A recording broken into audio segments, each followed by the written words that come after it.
बिस्मिल्लाहिर्रहमानिर्रहीम। अस्सलाम वालेकुम। एक तवाइफ उसको पैसों की जरूरत थी और मुझे उसके जिस्म की। मेरे अंदर का शैतान पूरी तरह जाग चुका था।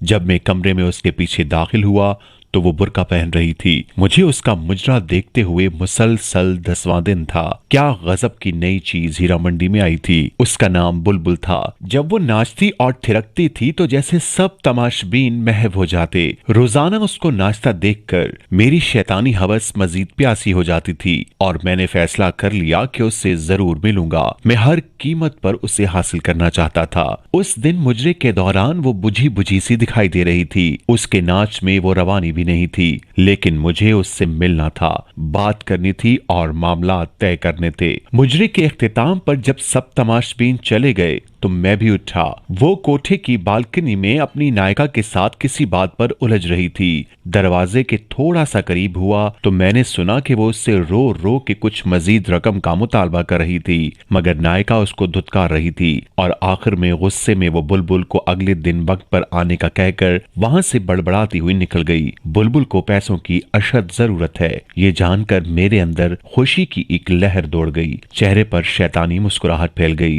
कि वो जरूरत पूरी करके मैं इसके साथ जो चाहे कर सकता हूँ। मैं उसकी जानिब बढ़ा। उसका चेहरा दूसरी तरफ था और वो बुर्का पहन रही थी। पास जाकर जब मैंने उससे पुकारा तो वो मेरी तरफ मुड़ी। उसका चेहरा आंसुओं से तर और बर्फ की मानंद ऐसे सफेद था जैसे किसी ने उसका सारा खून निकाल लिया हो। उसकी ये हालत देखकर मैं चकरा सा गया और उससे पूछा कि क्या हुआ है, वो ऐसे क्यों रो रही है। मेरी तरफ देखते हुए वो चंद लम्हे खामोश रही और मेरे दोबारा पूछने पर घुटी घुटी आवाज में बोली, माँ मर गई है। जब मुझे उसकी समझ नहीं आई तो वो बेइख्तियार रोते हुए दोबारा बोली कि आज मेरी माँ मर गई है। इस जवाब से जैसे मेरे मुंह को ताला लग गया। मेरी शैतानी हवस जिसको पूरा करने के लिए मैं उसकी जानिब आया था मुझसे मीलों दूर भाग गई। तो तुम यहाँ क्या कर रही हो? मैंने गुस्से और हैरत से उससे पूछा। कफन दफन के पैसे नहीं है मेरे पास, इसीलिए मैं मुजरा करने आई थी, मगर नायिका ने आज पैसे ही नहीं दिए। कह रही थी बहुत मंदी है, तमाशबीन कोठे पर नहीं आते, जो आते हैं वो पहले की तरह कुछ लुटाते नहीं। वो कह रही है कि ईदी वालों से अपनी माँ के कफन दफन का इंतजाम करवा लो। इतना कहकर वो बुर्का पहनकर कोठे से बाहर निकल आई और मैं भी उसके पीछे पीछे चल पड़ा। मैं तुम्हारी माँ के कफन दफन का बंदोबस्त करता हूँ। वो चंद लम्हे मुझे मशकूक नजरों से देखती रही और फिर खामोशी से मेरे साथ बैठ गई। गाड़ी टैक्साली से बाहर निकलते हुए मैंने बुलबुल से उसके घर का पता पूछा। वो इलाका मेरे लिए नया नहीं था, कई बार मेरा वहां से गुजर हुआ था। मैंने गाड़ी उस तरफ मोड़ी। सारा रास्ता वो खामोशी से रोती रही। मेरे पास उसको तसल्ली देने के लिए अल्फाज भी नहीं थे।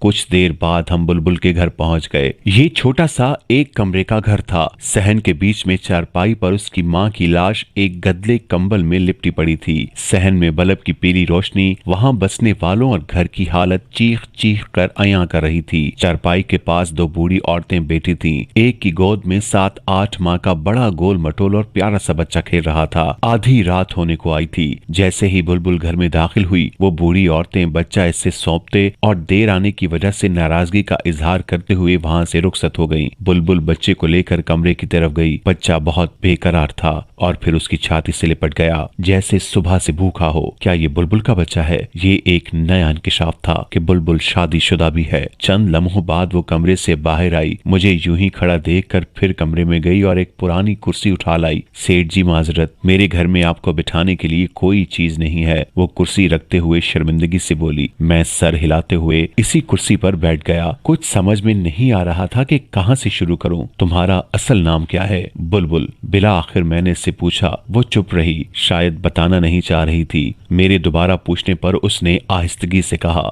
अफशां, बहुत अफसोस हुआ तुम्हारी माँ की वफात का। वो खामोश रही। तुम्हारा बाप भाई कोई है? उसने खामोशी से नहीं में सर हिलाया। ये बच्चा तुम्हारा है? उसने फिर खामोशी से हाँ में सर हिलाया। तुम्हारा शौहर कहाँ है? चंद लम्हों बाद वो बोली, छोड़ गया? तुम हीरा मंडी कैसे गई? तुम मुझे नाचने गाने वाली तो नहीं लगती। अब वो नजरें उठाकर मुझे देखते हुए बोली, सेठ जी किस्मत वहां ले गई। घर में कोई मर्द नहीं था, एक बीमार माँ और एक बच्चे की जिम्मेदारी थी। कहीं और काम नहीं मिला तो ना चाहते हुए भी मजबूरन ये रास्ता अख्तियार करना पड़ा। कुछ अरसे तक नायिका ने नाच गाना सिखाया और फिर धंधे पर बिठा दिया। वो मुझे मुजरा करने के लिए रोजाना 200 रुपए देती है और साथ में तमाशबीनों का बचा कुचा खाना जो मैं घर लाकर अपनी माँ को खिलाती हूँ और खुद भी खाती हूँ। बुरके में आती जाती हूँ जिससे मोहल्ले में किसी को पता नहीं चलता। और एक भरम कायम है, सेठ जी ऐसी कितनी ही बेसहारा गुमनाम लड़कियां माशी हालात के हाथों मजबूर होकर इन कोठों पर नाचने पर मजबूर हैं। आप लोगों को क्या पता वो कितनी मजबूर होकर ये कदम उठाती हैं। कोई भी लड़की अपनी खुशी से यूं सबके सामने अपना जिस्म, अपनी इज्जत नीलाम नहीं करती। जो लड़कियां एक बार इस दलदल में घिर पड़ती हैं फिर वो धंसती ही चली जाती हैं और फिर इसमें हमेशा के लिए डूब जाती हैं। ये सब कुछ बताते हुए अफशा के लहजे में बेबसी और बेचारगी थी, जैसे वो किसी नाकर्दा गुनाहों की सजा काट रही हो। मैं कुछ देर उसके चेहरे को देखता रहा, फिर पर्स से चंद नोट निकाले और उसके हाथ में थमाते हुए बोला, कल अपनी माँ की तदफीन करवा लेना और बच्चे के लिए कुछ खुराक और घर के लिए राशन पानी ले लेना। वो इतने सारे नोट एक साथ देखकर हैरान हो गई। क्या हुआ? मैंने उसको यूं चुप देखते हुए पूछा। सेठ जी, मुझे इन रुपयों के बदले क्या करना होगा? वो डरते डरते पूछ रही थी। शायद ये सोच रही थी कि इन नोटों के बदले सेठ पता नहीं कब तक उसका जिस्म नोचेगा, कब तक उसको सेठ की रखेल बनकर रहना पड़ेगा। उसकी बात सुनकर मुझे अपने आप से इतनी नफरत हुई कि मैं ख्वाहिश करने लगा कि जमीन फट जाए और मैं उसमें समा जाऊं। मुझे एहसास हुआ कि मैं जिल्लत और अपने किरदार की पस्ती की आखिरी हद को छू रहा था। मैं इस बेहिस माशरे में एक तन्हा और बेसहारा लड़की की मदद कर रहा था, मगर वो इसको एक ढील की तरह समझ रही थी। शायद जहां से मैं उठकर आया था वहां पर जाने वाले लोगों से बगैर किसी वजह की मदद की तवक्का नहीं की जाती। मैंने लरजती आवाज में जवाब दिया, तुम्हें कुछ नहीं करना पड़ेगा और अब तुम कोठे पर मुजरा करने भी नहीं जाओगी, अपने घर में रहोगी। हर महीने तुम्हें मनी ऑर्डर मिल जाया करेगा। तुमने करना बस ये है कि ये जो बच्चा तुम्हारी गोद में है इसकी तरबियत ऐसी करो कि ये एक दिन बड़ा होकर तुम्हारा सहारा बन सके। ये जो रकम मैं भिजवाऊंगा ये तुम पर कर्ज है और जब तुम्हारा बेटा जवान हो जाएगा, एक काबिल इंसान बन जाएगा तो तुम मुझे वापस कर देना। अफशा हैरान परेशान खड़ी मुझे देख रही थी। इस इंसान को जिसके सामने अभी वो नाच कराई थी, वो इससे ऐसी बातें कर रहा था। फिर वो बेआवाज रो पड़ी। मुझसे वहां रुका नहीं गया। मैंने अफशा के घर का पता लिया और उसको अपना किया गया वादा याद दिलाकर वहां से रुखसत हो गया। सारे रास्ते में यही सोचता रहा, मुझे तुमसे कुछ नहीं चाहिए, मुझे तुमसे कुछ नहीं चाहिए अफशा। जो तुमने मुझे दिया है मैं इसका एहसान सारी उम्र नहीं उतार पाऊंगा। तुमने मुझ में दफन इस इंसानियत को जगा दिया जो मैं दौलत और शैतानी हवस के नीचे दबाकर मार चुका था। तुमने मुझे फिर से इंसान बनाया है अफशा। इस वाक़े के बाद मैं उन तमाम बुरे कामों से तौबा करके उसकी बारगाह में गुनाहों का बोझ लिए हाजिर हुआ। हर रोज उसके सामने अपने गुनाहों का एतराफ करता, उससे माफी की दरख्वास्त करता। मैं बाकायदगी से हर माह अफशा को मनी ऑर्डर भिजवाता रहा। कई दफा दिल किया मैं इस मसीहा को मिलकर आऊं जिसकी वजह से मुझे उन तमाम गुनाहों और बदकारियों से निजात मिली, मगर हर दफा एक शर्मिंदगी आड़े आती रही कि कभी मैं अपनी शैतानी हवस के लिए उसका प्यासा था। और फिर वक्त गुजरता चला गया, दिन महीनों में बदलने लगे और महीने सालों में तब्दील होते गए, मगर मैं अफशा को भूला नहीं था। वो भी मेरी तरह बूढ़ी हो गई होगी और इसका बेटा भी जवान हो गया होगा। पता नहीं किसी काबिल बनकर अपनी माँ का सहारा बना होगा कि नहीं। मेरे बच्चे जवान हो गए थे।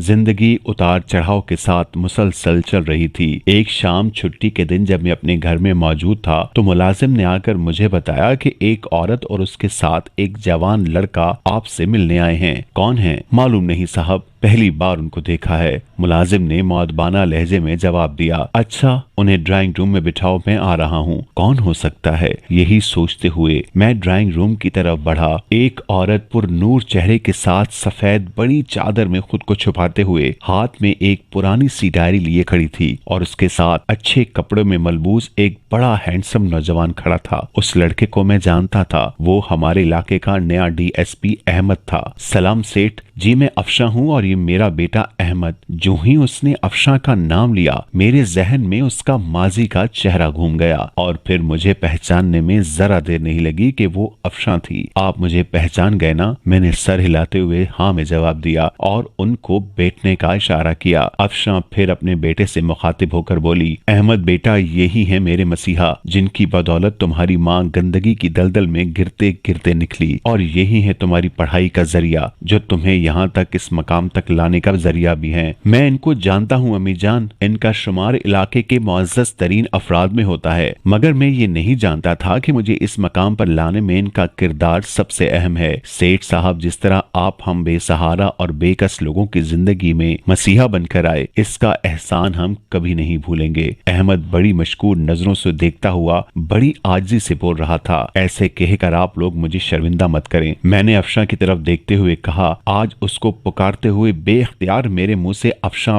बहन निकल गया। मैं खुद हैरान था मगर ये सच था। अफशा सोफे से उठी और आगे बढ़कर पुरानी सी डायरी मुझे थमाते हुए कहने लगी, सेठ जी इसमें वो तमाम हिसाब दर्ज है। मेरी माँ की तदफीन से लेकर आज तक आपके आखिरी मनी ऑर्डर तक मैंने एक एक पाई का हिसाब रखा। आपके दिए पैसों का अमानत के तौर पर इस्तेमाल किया और अपने बेटे को एक काबिल इंसान बनाया। आपने मुझे 22 साल पहले कहा था कि ये कर्ज है और ये तब वापस करना जब तुम्हारा बेटा एक काबिल इंसान बन जाए। कुछ लम्हे खामोश रहने के बाद अफशा फिर से बोली, सेठ जी आज वो वक्त आ गया है। मैं आपके एहसानों का बोझ नहीं उतार सकती, मगर जो पैसे आपने मुझे दिए थे मेरा बेटा वो जरूर उतारेगा, और आपसे दरख्वास्त है कि आप इनकार मत करें। मैं अफशा को बड़ी तहसीन नजरों से देख रहा था। आखिर उसने वो कर ही दिखाया। यकीनन कौलो करार को निभाना, वादे पर कायम रहना एक अच्छे किरदार के हामिल इंसान की बड़ी निशानी है। ये सब सुनकर मेरे दिल में उसकी इज्जत और एहतराम बढ़ गया। मैंने तुमको बहन कहा है अफशा, मैं कैसे ये तुमसे पैसे ले सकता हूँ? मुझे यूं शर्मिंदा मत करो। मेरे रुके रुके अल्फाज में पैसे ना लेने की माजरत छुपी थी, मगर वो बजिद थी। मुझे उसके सामने हार मानना पड़ी और वो तमाम पैसे जो मैं उसको मनी ऑर्डर की सूरत में भेजता था उसको वापस लेने की हामी भरनी ही पड़ी। फिर वो दोनों मुझे अपने नए घर का पता देकर आने की ताकीद करके वहां से चले गए। शाम को मैंने अपनी बेगम से कहा, मैंने तुम्हें किसी से मिलवाना है, मेरे साथ चलो। क्यों नहीं चलोगी? मगर कौन है और किस सिलसिले में मिलना है? बेगम ने सवालों की बुछाड़ कर दी। मैंने रूबी बेटी के लिए एक लड़का पसंद किया है, तुम मिल लो। अगर तुमको पसंद आ जाए तो फिर इसके बाद तुम रूबी से भी बात कर लेना। मैंने मुख्तसर लफ्जों में से वजह बताई। अगले दिन मैं और मेरी बेगम इरम नाज अफशा के घर में थे। इरम को भी अहमद बहुत पसंद आया। हमने फिर अफशा से अहमद और रूबी के रिश्ते की बात की। अफशा को भला इससे क्या एतराज हो सकता था? वो फूले नहीं समा रही थी और यूं मेरी बेटी का रिश्ता अफशा के बेटे अहमद से तय हो गया। वो ताल्लुक जो एक तवाइफ और तमाशबीन जैसे गंदे रिश्ते से शुरू हुआ था, आज उसका इख्तिताम एक निहायत मुहज्जब शक्ल के रिश्ते में हुआ। ये सच है कि हर इंसान को कुदरत सुधरने का मौका जरूर देती है। कभी गंदगी के ढेर से उसको ऐसा सबक सिखा देती है, कभी दो भटके लोगों को मिलाकर सीधे राह पर ले आती है और इंसान सारी जिंदगी उसके मुताबिक गुजारने को फख्र महसूस करता है। कभी वो तवाइफ और मैं तमाशबीन था, मगर आज वो मेरी मुंह बोली बहन और उसका बेटा मेरी बेटी का शौहर है और मुझे इन दोनों रिश्तों पर फख्र है।